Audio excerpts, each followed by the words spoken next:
আসসালামু আলাইকুম, কেমন আছেন সবাই? আজকে দেখাবো গরুর মাংসের রেসিপি। আপনাদের গরুর মাংস ঘরে থাকলে এভাবে রান্না করে খেয়ে দেখবেন, খুবই ভালো লাগবে। আর আমার রান্নাটা যদি আপনাদের ভালো লাগে তাহলে পেজটাকে ফলো দিয়ে প্লিজ পাশে থাকবেন।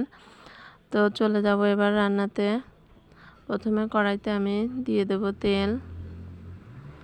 তেল দেওয়া হয়ে গেলে কিছুটা পেঁয়াজ কুচি দিয়ে দেব। তারপর পেঁয়াজটা একটু নেড়ে আমি তার মধ্যে দিয়ে দেব জিরা বাটা, আদা বাটা, পেঁয়াজ রসুন বাটাটা একটু বেশিই দেব।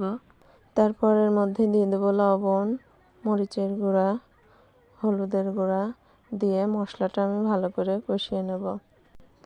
মশলাটা কষানোর জন্য আমি এর মধ্যে দিয়ে দেব একটু পানি দিয়ে আমি ভালো করে মশলাটা কষিয়ে নেব যতক্ষণ না তেল ছেড়ে আসে। এই যে দেখতে পাচ্ছেন গোশটা আমি ভালো করে ধুয়ে রাখিছিলাম, সেটা এই মশলার মধ্যে এখন দিয়ে দেব। দিয়ে গোশটাকে আমি একটু নাড়াচাড়া করে ঢাকনা দিয়ে ঢেকে দেব। কিছুক্ষণ পর তুলে এর মধ্যে দিয়ে দেব দারচিনি, এলাচ, লবঙ্গ, তেজপাতা। এগুলো কিন্তু আমি প্রথমে দিইনি, আমি এখন দেব বলে প্রথমে দিইনি। তো একটু পানি দিয়ে আমি ঢাকনা দিয়ে ঢেকে দেব। ঢাকনাটা কিছুক্ষণ পর তুলে গোশটা অনেকটাই কষানো হয়ে গেছে, এর মধ্যে আমি দিয়ে দেব কয়েকটা কাঁচামরিচ। তারপরে আমি ঝোলের পানিটা দিয়ে একটু নাড়াচাড়া করে ঢাকনা দিয়ে ঢেকে দেব।